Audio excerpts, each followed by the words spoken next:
Unfortunately, when you're 70 and over, your balance actually declines and your risk for falls increases.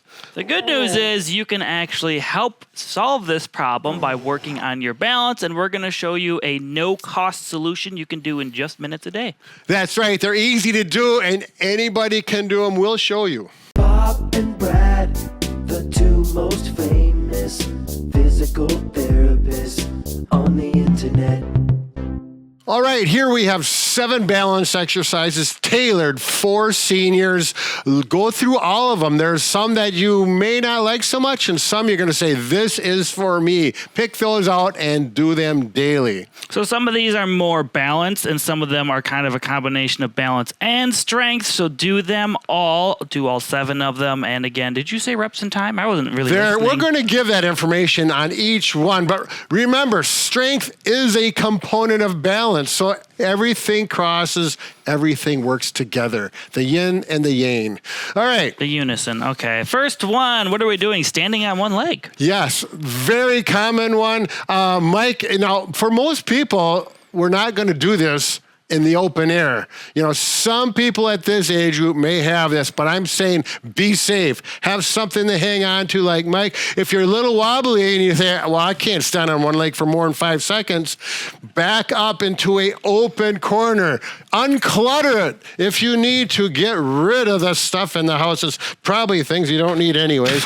Use the corner. Family photos, you know. Yeah.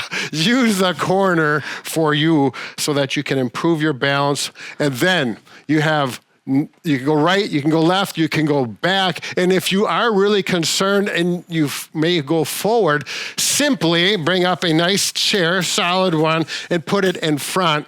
And then you can use that. And then you have a really good, safe single leg balance exercise. So try to go for 30 seconds with this. You can do 10 seconds at a time if you're really unstable. I would say go for the 30 and just use more support with your hands as needed.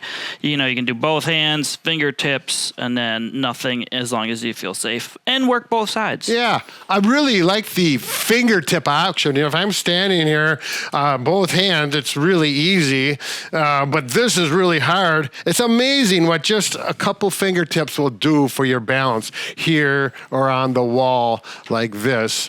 You know, 2 fingertips to 1 fingertip can make quite a difference. Nice little tricks. So those are the pearls that are fair as physical therapists. I would like to note you do not need to wear a blue shirt and black pants or shorts to do this. Quiet. Yes, they do. People like that. They dress just like us. Anyway, the next one is... People may wonder, should they wear shoes or not?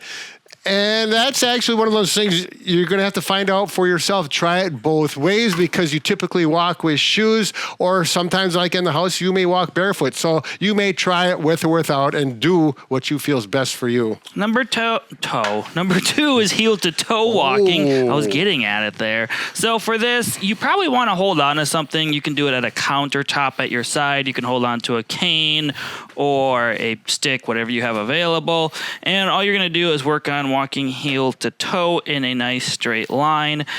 Most people that kind of struggle with this might have to kind of slowly get here and then in front of them. Just take your time. Most people can do it if they have some support, but if they don't, it can become kind of problematic. But wait, Mike, there's more. You can actually do this backwards as well. There you go. That was part of it. You know, just using a wall can be more than enough to help your balance to feel safe. But, you know, a wall and a stick is just fine as well. Now, one thing that Mike didn't mention, he mentioned going forwards or going backwards, looking down where your feet are, because you do want to have your heel touch your toe. That's proprioception, so that you know where your body parts are in space. The key to finding out if you have good proprioception is look straight ahead and do that. And you should be able to very clearly feel where your feet are in space when that heel touches that toe. You're going to find it's much more difficult looking straight forward. And then for the advanced people, you can try it with your eyes closed. But then things get wobbly. You better have hold of something on both sides for that. That is advanced. Now, the third Oh, wait. 10 feet forward, 10 feet back. Not 9, not 11, but 10 feet. No, I'm just kidding. About that would be Do fine. 20 if you want. You're probably going to go whatever your countertop is unless you have really good balance. There you go. The next one is sit to stands. So simply standing up and sitting down. This is more of a strength exercise, and I would say balance. However, some people, if you really struggle to get up and stand without support, it can be challenging. The higher the surface you are on, the easier it will be if your legs are really weak. If they are easy, you can use a lower surface or chair. You can also use your hands for beginners. So push up with both hands and then reach back and sit down controlled. We don't want to plop into our seats. And then if this seems easy, you can just try getting up with one hand, or you can try doing no hands at all. There you go. Just a little more clarification on the height of the seat. Standard seat height is about 17 inches. And if you finding that you have to push to get up, take a pillow or a nice cushion like this. 1 or 2 inches makes a tremendous difference on getting up. And remember, people who fall, seniors who fall, fracture their hip or whatever, this is one of the most common times they fall is on a transfer, getting sit to stand or getting into a chair where they stumble, maybe a little sidestep, things like that. So this is a really important exercise. If you really struggle to get up, even with your hands, make sure your feet are back more underneath you, and then lean forward, get your nose over your toes, and then push forward. A lot of people, if they go like this, sometimes they're leaning back and they fall backwards. So if that's you, lean forward, then push up. There you go. It's a lot easier. All right, sit to stand. 10 repetitions is good. By the 10th one, it should be getting a little fatigue. If not, go without the hands or make it a little bit more difficult. Should we go to the next one, sir? Number 4. So we're going to stand up for this one. So we're going to do heel-toe raises. Again, hold on to support if you need. You can use a stick, countertop, walker, whatever you have available, handrails. And you're just going to go up on your toes and then rock back on your heels. Most people will find up on their toes they can do, and some people, when they get backwards, they tip a little more or they don't feel as steady. So make sure you have something to hold on to. Yeah, actually, I do want to mention for people 70 and over, it's not uncommon that the calf muscles become weak, and going up on your toes, particularly a high level like this, becomes pretty challenging. So if that's the case, make sure you work on that, because that is important for your balance walking and just especially on uneven surfaces, so you can stay stable. So this is a really nice one to work on. Again, backwards is where people oftentimes lose balance. Most people, too, if they're compensating, they'll go up okay, but then they go back. They shoot their butt way back like this. Yeah. So try to keep a nice upright posture as you do this exercise. Right. And this is one, if you don't feel comfortable with, even if you're holding on to something, skip it. You know, you should feel very stable with all these, or do not do them. No, it's pretty challenging doing one leg. Oh, yes, that is the more advanced. All right, what's the next one? Next one is working on your hip abductor muscles. So we're actually going to kick out to the side. So it's a little bit of strengthening as well as balance, because you are going to be standing on one leg. My leg that is standing, I'm not locking out my knee straight. I'm leaving a little bend. This is going to make this leg work harder. Again, hold on to something for support. Kick sideways, foot goes straight ahead. We're not rotating out, and we are also not teeter-tottering or swaying as we kick out to the side. Just go what feels comfortable for you. You could do 10 repetitions, up to 15 on each side. You could do it a couple times a day if you want.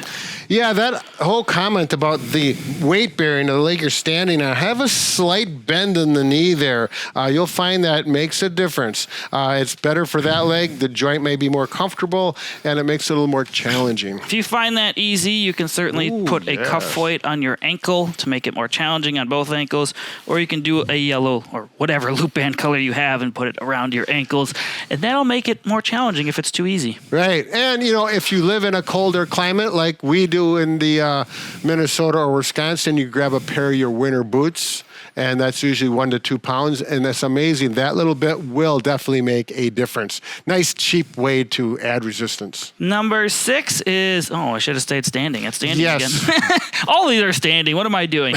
Guess we're getting tired. Next one is marching in place. So you're just going to perform some marches. Try to bring your legs up as high as you comfortably can. Again, hold on to support, go slow and controlled. And it's good to alternate, because if you just do one leg, I guess you get a little bit of balance here, but sometimes you have to work on that weight shifting to alternate them.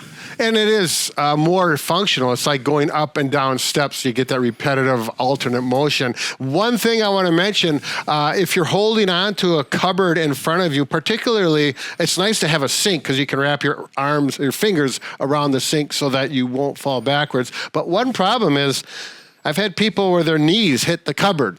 Yeah. And that's not fun, and then it's really not as effective. So you back up. If you don't feel comfortable like that, simply, use side, something here, like this, depending on what you have in your household. But make sure, again, you feel safe. How high you bring the knee up will make a pretty big difference. How slow you go, too. Yeah, the combination. I see people do this. You're not doing a whole lot. You're working, but if you're going up, standing, down, slow, it's a lot more challenging. Right. So go at your own level. You may just be able to go small steps, and that's a challenge. So use that with good judgment.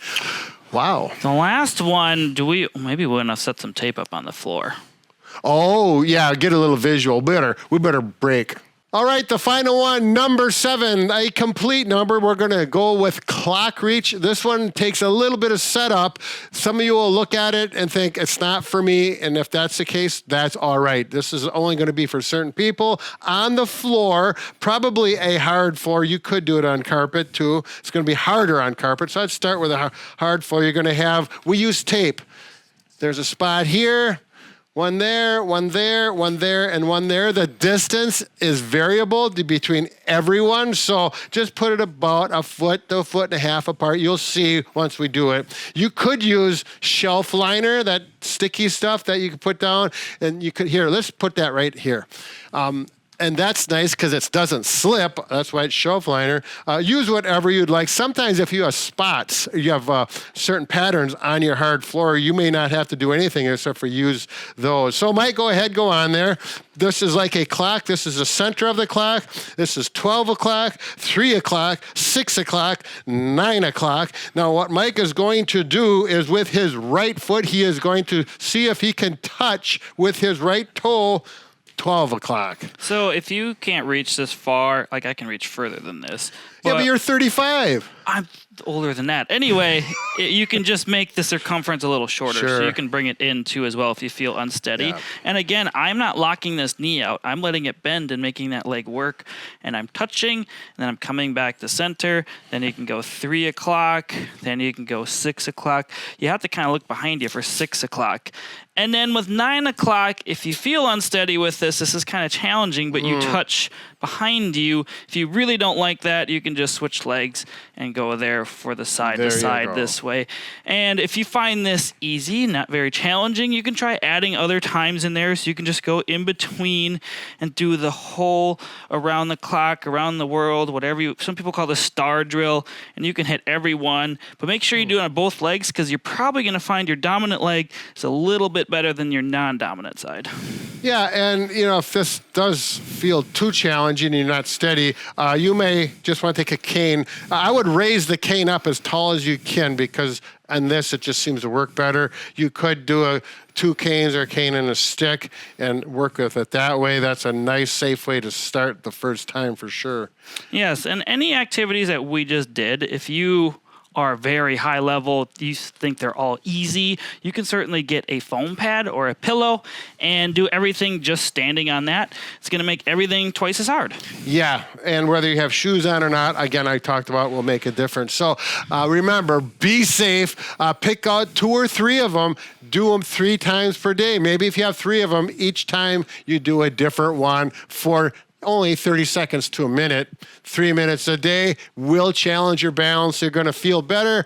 You'll build up some confidence with it, and it'll be good for you. If you want to do them all, you certainly can. They're all good, and they all work slightly different areas. For those overachievers, they have always a few of those. Now, if you're concerned about your leg strength, you can click on the video image link, something on the screen. Anyway, 5 best seated leg strengthening for seniors and beginners. Yeah, seated. So they're all done from the chair. You can't go wrong with that. Mike, I think we've totally bored everyone with balance exercises, and now they get to I'm go never bored with balance do them exercises. themselves. And once again, we can fix anything, well, just about anything, except for A broken heart. right. And balance has got nothing to do with it, so we'll look for another topic. maybe we can use tape and shelf liner, and it'll help. You really can't go wrong with shelf liner. Have a good day. Bob and Brad, the two most